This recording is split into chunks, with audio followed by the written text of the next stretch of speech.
और अब मैं माननीय मंत्री जी से विनम्र आग्रह करती हूँ कि आज के इस अवसर पर अपने आशीर्वचनों से हमें अनुग्रहित करें। जोरदार तालियों के बीच स्वागत कीजिए परम आदरणीय श्री नितिन गडकरी जी।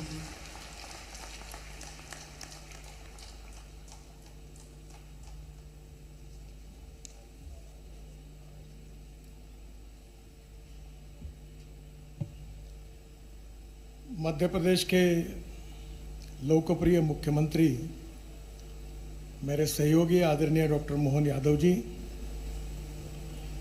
अनेक सालों तक पार्लियामेंट में मेरे साथ जिन्होंने काम किया, ऐसे मेरे सहयोगी और पीडब्ल्यू मिनिस्टर आदरणीय राकेश सिंह जी, 1.5 साल तक मेरे विभाग के सचिव के रूप में बहुत अच्छा कार्य जिन्होंने किया और अभी आपके चीफ सेक्रेटरी है, ऐसे आदरणीय अनुराग जैन जी, आदरणीय KC Gupta ACS government of Madhya Pradesh, Avinash Lavania, Chandramohan Thakur ji, Kamlesh Kumar Pipri ji president IRC, SK Nirmal secretary general, Shri S Salunke vice president, Shri Mohit Verma vice president, Shri RK Mehra engineer incharge, Shri SS Baghel और उपस्थित देश भर से आए हुए सभी इंजीनियर्स, एक्सपर्ट्स, भाइयों और बहनों, सबसे पहले मुझे आज इस कार्यक्रम में आने के बाद बहुत खुशी हुई। खुशी इस बात की हुई कि रोड कंस्ट्रक्शन और ब्रिज कंस्ट्रक्शन में जो क्वालिटी है और जो नई नई टेक्नोलॉजी है और उसके बारे में एग्जीक्यूशन करते समय अपने विचार मंथन से क्या सुधार करना चाहिए, कौन सी नई टेक्निक अपनानी चाहिए, इसके लिए IRC ने जो इनिशिएटिव लिया है और आप सब लोग इसमें शरीक हुए हैं, ये निश्चित रूप से बहुत बहुत आनंद और अभिनंदन का विषय है। मैं IRC को और मध्य प्रदेश PWD को बहुत बहुत बधाई देता हूँ, धन्यवाद देता हूँ। हमारी कोशिश यही है कि क्वालिटी ऑफ कंस्ट्रक्शन को इम्प्रूव करें और कॉस्ट ऑफ कंस्ट्रक्शन को कम करें। हमारे देश में इंफ्रास्ट्रक्चर का महत्व आप सब लोग जानते हैं।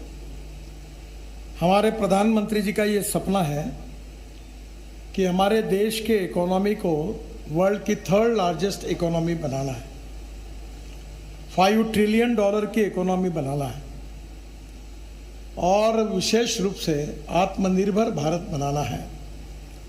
एक्सपोर्ट को बढ़ाना है और इंपोर्ट को कम करना है और ट्रेड, बिजनेस, इंडस्ट्री को बढ़ाकर हमारे देश की ग्रोथ रेट को जैसे बढ़ाना है, वैसे रोजगार का भी निर्माण करके हमारे देश को सुखी, समृद्ध और संपन्न बनाना है।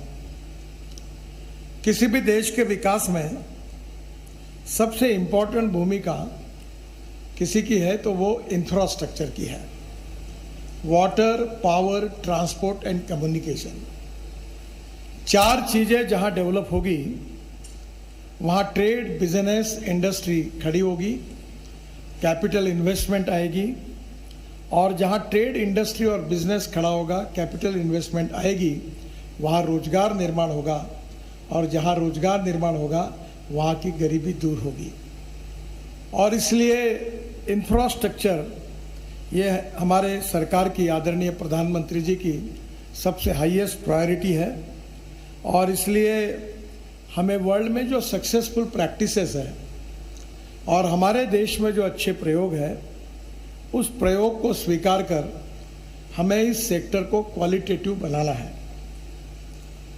मैं अपने लाइफ में 2 बातें बहुत याद रखता हूँ। पहली बात है कि knowledge as a power, innovation, entrepreneurship, science, technology, research, skill and successful practices, we name it as knowledge, and conversion of knowledge into wealth is the future। और ये जो नॉलेज है आपको आपके महाविद्यालय में, इंजीनियरिंग कॉलेज में, IIT में तो मिला है, पर इस नॉलेज का उपयोग करके ओनरशिप के साथ अगर आपकी विजन क्वालिटेटिव होगी, जो अच्छी बातें उसको स्वीकारते हुए आगे जाएगी, तो देश के भविष्य को बदलने की आपकी ताकत है। आप हमारे आधुनिक भारत के शिल्पकार हैं, विश्वकर्मा हैं, और इसलिए आपका रोल बहुत महत्वपूर्ण है। और इसलिए स्वाभाविक रूप से आपके अनुभव से हमें इंफ्रास्ट्रक्चर डेवलपमेंट में आप सबका योगदान बहुत बड़ा है। कभी कभी मंत्री होने के नाते बहुत सी बातों का क्रेडिट मिलता है हमको, और इसलिए लोगों को लगता है कि ये रोड इन्होंने बनाया। मैं थोड़ी रोड बनाने के लिए आता हूँ, ये रोड तो आप काम करते हैं, और इसलिए जब आप अच्छा काम करते हैं तो उसका क्रेडिट मिलता है, और जब गड्ढे पड़ते हैं तो भी हमको डिस्क्रेडिट भी मिलता है। लोग तुरंत सोशल मीडिया पे ठोकने के लिए भी आगे पीछे नहीं देखते हैं। तो इसलिए ये जो आपने सबने मिलकर जो काम किया है, उसके कारण कभी कभी ये जो अच्छी बात है, क्रेडिट है, वो हमको मिलता है। मैं मैनेजमेंट का विद्यार्थी हूँ, वैसे बहुत इंटेलिजेंट नहीं हूँ, पर मैं एक मैनेजमेंट में एक बात बहुत अच्छे तरीके से सीखा कि ए नाम के व्यक्ति ने ए स्क्वायर काम किया और बी नाम के व्यक्ति ने जब बी स्क्वायर काम किया, तो total work is A square plus B square. But when A and B comes together, thinks together and works together, A plus B bracket में स्क्वायर, इसका जवाब आता है A square plus B square plus twice A B. And this twice A B is a result of collective team spirit. We need to establish coordination, cooperation and communication between the stakeholders. जब हम बैठेंगे, चर्चा करेंगे, तो बहुत अच्छे अच्छे सुझाव मिलते हैं।